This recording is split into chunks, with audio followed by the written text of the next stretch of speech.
Welcome, everybody. Welcome to 30 Days of Illumination. Today is day 14 of 30. We're almost at the halfway point. So grateful to have you here throughout this journey with me. Let me know if you're watching the replay afterwards. I would love to hear your comments and your feedback on how things are going for you. If you're having any aha moments throughout this journey together. And just know that your questions are always welcome. So my name is Sarah Shirley. I'm an intuitive healer, a spiritual teacher, a channel, a medicine woman, and I support people in clearing away the old wounds, old limiting beliefs, conditioning that are holding them back and keeping them small so that you can really truly rise into who you're meant to be in this lifetime and make the impact that you came here to make. So I offer one-on-one containers, I offer group programs and different events. And if you want to connect, you can check out the link in my bio and apply for a one-on-one call, a heart-to-heart call with me, or check out the link in the comments below. So let's go into today's topic. So it's amazing. I love how this works because I created this topic and then I started reading a new book last night that was on the bookcase of the home that I'm living in. And it's all about becoming a king. I love reading things for men sometimes. And it was amazing because the first chapter is all about power, actually. And I was like, oh, that's funny that I chose this book at this exact time to read. And he's talking about power. The author is talking about power. And so I'm going to include some of what I was reading last night because it's something that I already knew, but it was just illuminated even more so that I could share it with you today.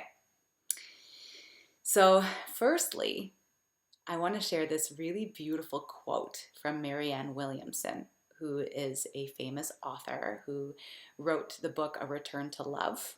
And I think there's another really famous one that she wrote, which is eluding me right now, but she's quite famous. She even ran for governor, I believe, in one of the states in the US, or she was trying to run for president. She's pretty awesome and epic, and this quote is really famous, and I remember hearing it for the first time several years ago, and I thought, wow, this is like quite powerful. So she says that our deepest fear is not that we are inadequate. Our deepest fear is that we are powerful beyond measure.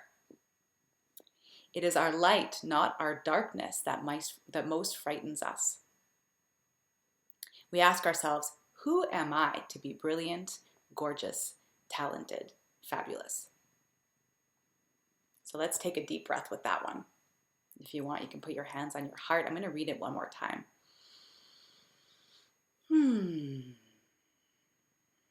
She says, our deepest fear is not that we are inadequate. Our deepest fear is that we are powerful beyond measure.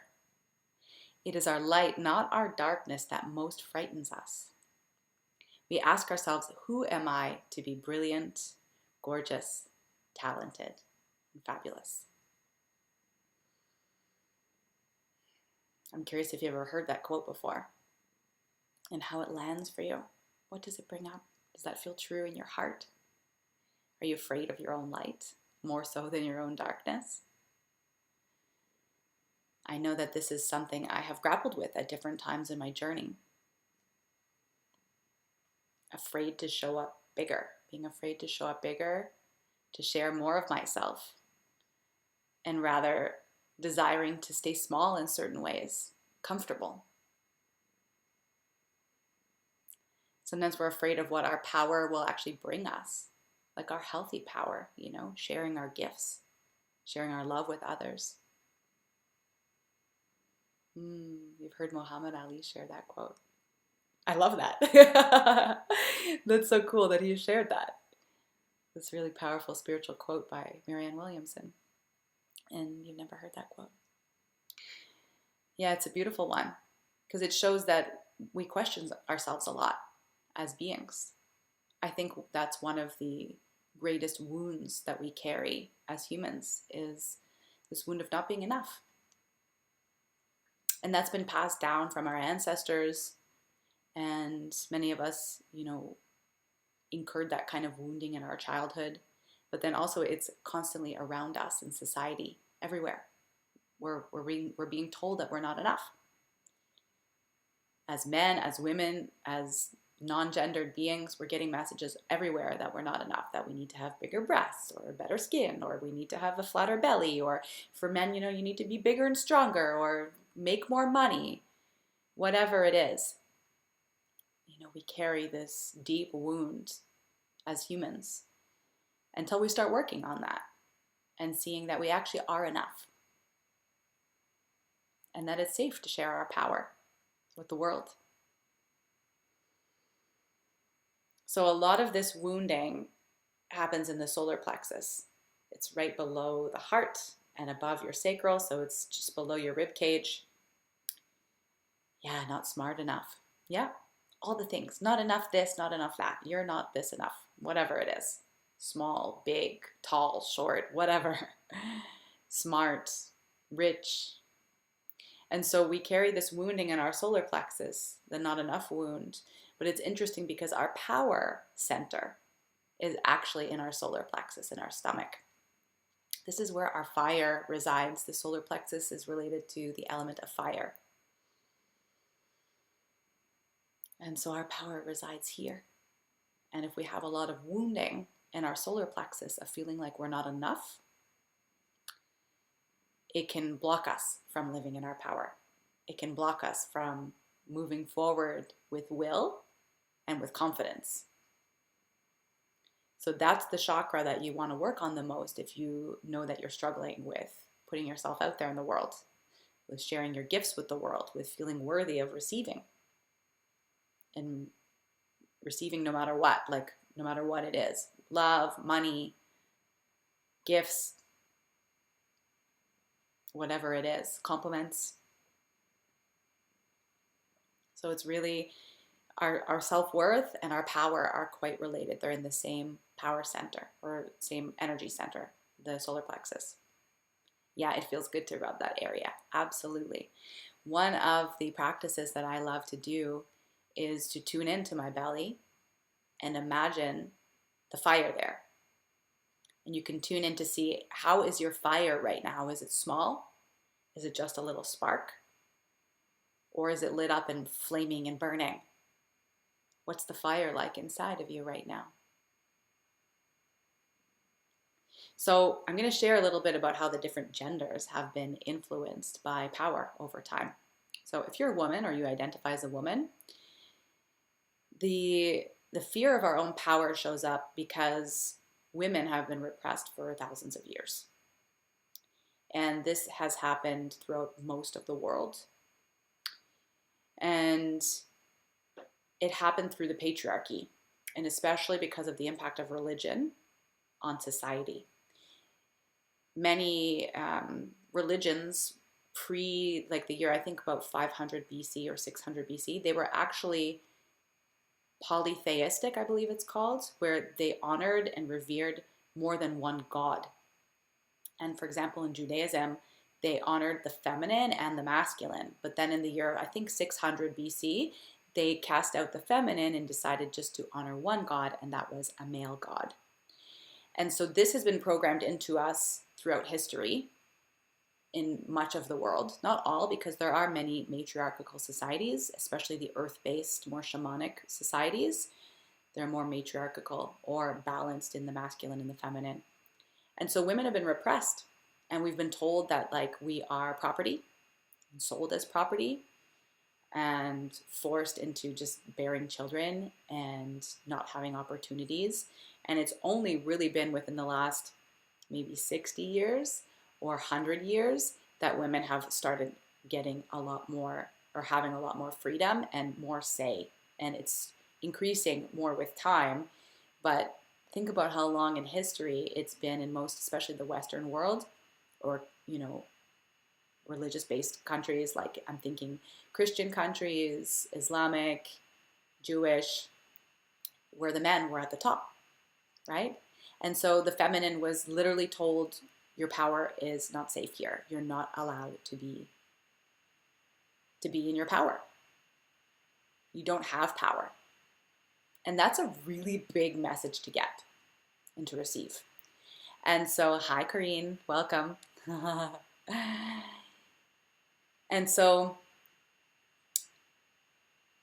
Yes, women have more opportunity now, but that's still very much that feeling of repression and of being told you're not enough or you're not powerful or you don't matter. That is very much still in our ancestry, in our lineage, it's in our DNA still, in our blood, until we really work with it so that we can clear that. And it takes practice to choose and to step into it each and every day, to make choices that I am going to step into my power. I am going to share myself more with the world, even when I'm afraid, right? Because the healing happens sometimes by doing. Sometimes we heal our fears by just feeling the fear and doing it anyways. That's happened a lot. And I've seen my clients doing the same. It's like, oh my God, I'm terrified to put myself out there. Deep breath. Okay. It's okay. I'm safe. And for women also, many of us, whether we were, whether we are women in this lifetime or in past lives, many of us were persecuted for being witches and for being in our spiritual gifts.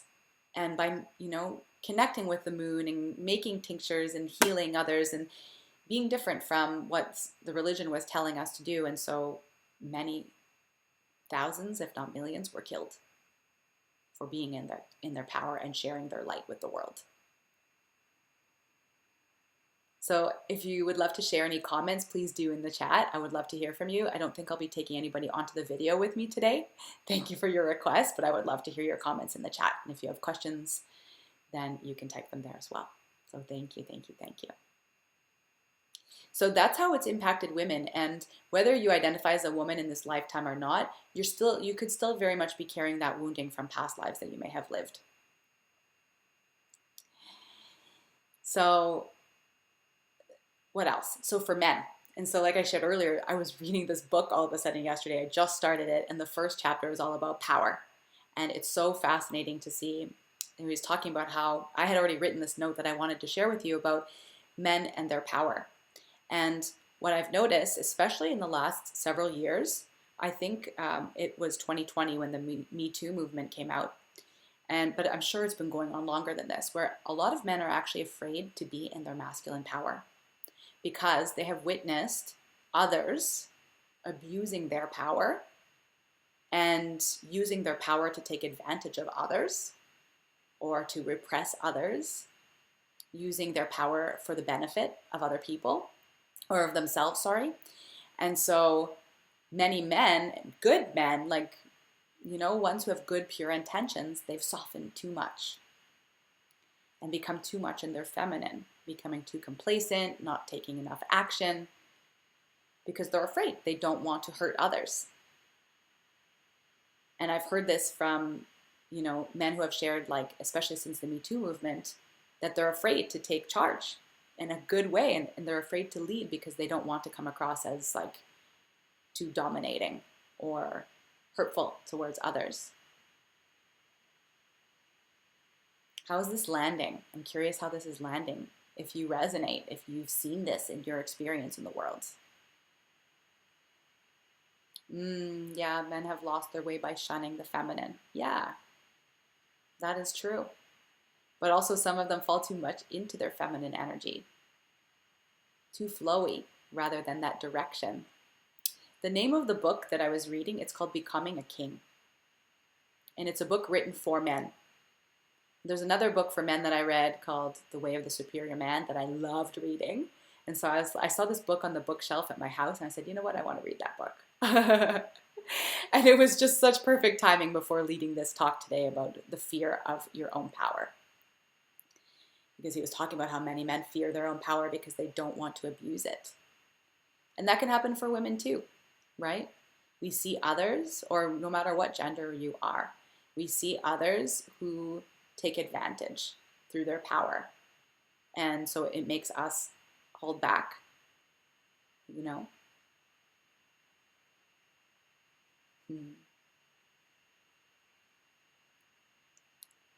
Yeah, I love my husband. He's a good man, but he doesn't show a lot of emotions. It's true.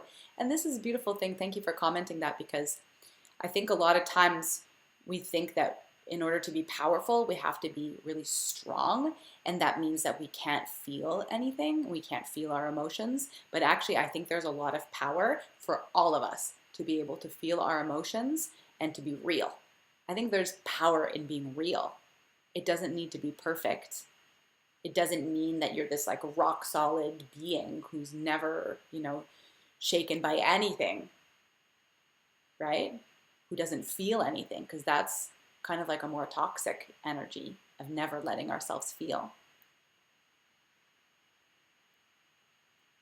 I love all your comments. So good. Some don't understand their true power. Totally. Yeah. From men's upbringing, they don't share their feelings. And this also happens for women too. I've struggled a lot with that. Even though I'm a very deeply emotional person, I feel so deeply.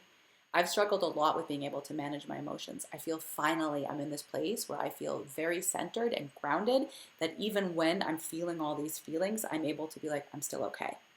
It's still okay. Everything's fine, Yes, I love it when a man takes charge. Let's go to Blue Mountain or Niagara Falls for our weekend getaway. Which one would you prefer, baby? I love that. So sexy when they take charge with flow options. Yes. Yeah. When he tries to go into boss man mode, I get triggered. Nope, not going to happen. Totally. And that's you being in your power, saying like, with this dance between the masculine and the feminine, like I love when my man leads, but then also being in my power to say, actually, no, that doesn't feel good for me right now, or that doesn't align with my desires, like on the bigger picture, in the bigger picture of it all. So it's really learning to be in our power too. And there's a dance, sometimes it's also powerful to let him lead. We're going into a little bit of a different discussion here today about masculine and feminine, but it's fun and I'm so grateful for all your comments. It's beautiful. Yes, the power dance. Totally. So, fear of your own power. What I really want you to walk away with today is this deeper understanding of, well, maybe inquiry actually first to start, is this inquiry into, are you afraid of your own power? And why? That would be a really great topic to do some journaling on. Are you afraid of your own power? And why? What do you think will happen if you stand fully in your power? I'll give an example for me in my work and my business. I do believe a lot in my power. I've seen what I can do and how I can support people. I've seen the shifts that my clients have had. And I've had visions that I'm meant to be on stages giving talks to like thousands of people.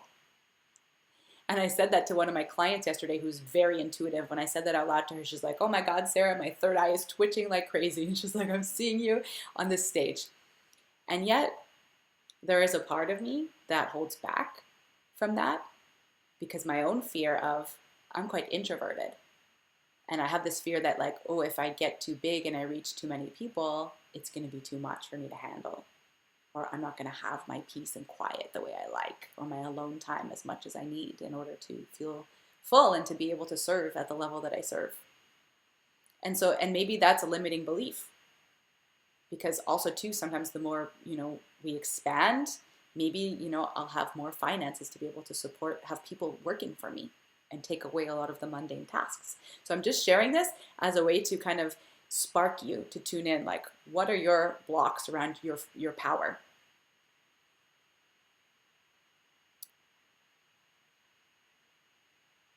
Interesting. Sometimes we make ourselves smaller as not to portray the suffering of our ancestors or betray the suffering of our ancestors. Wow, that's very powerful. Thank you for sharing that. And I think a big inquiry there would be to say, I think it's beautiful and caring that you would want to do that, or that people would want to do that. But perhaps your ancestors actually really want to see you thriving. Perhaps they want more for you than what they had.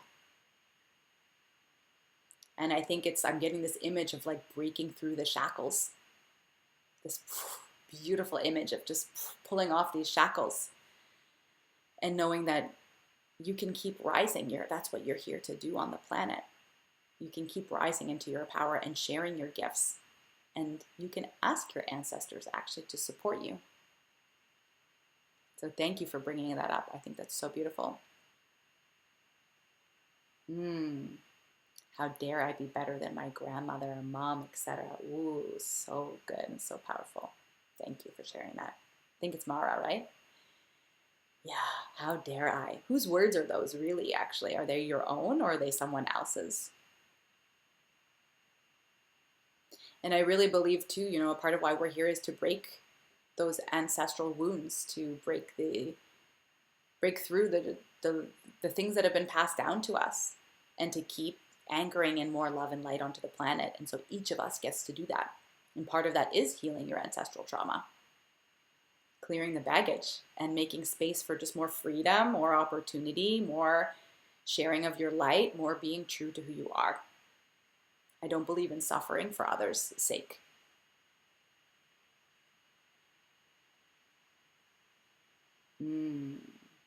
Yeah. Some of the messages that we can receive or we may have received are being told to be quieter, stay quiet. Yeah, that's a big one that many, especially kids, receive. I've worked with that with many of my clients on that wound of being told to be quiet. Let yourself be seen but not heard when they were children. To focus, pay attention, slow down. Be really mindful of not letting other people's fears control you.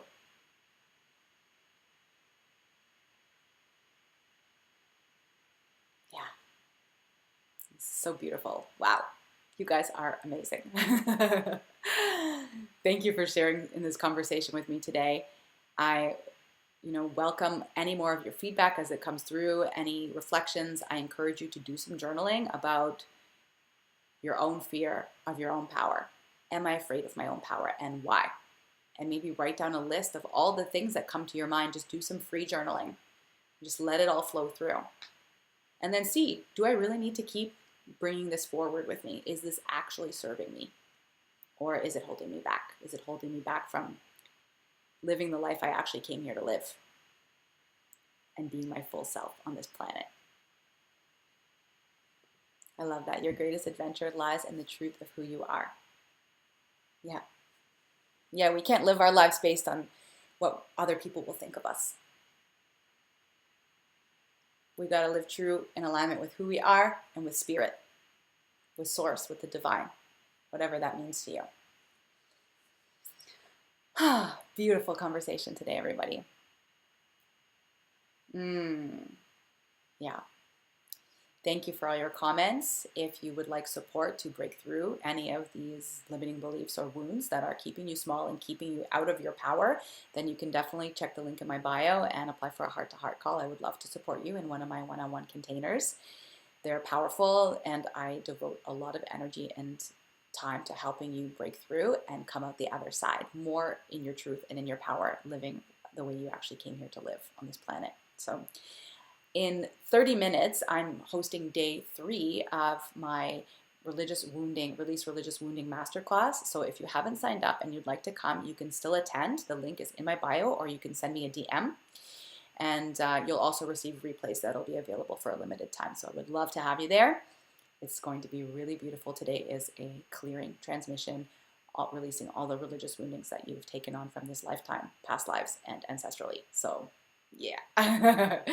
Thank you for being here with me. I will see you tomorrow for day 15, and we will go from there. I'm sending you so much love. Thank you for being here. Bye, everyone.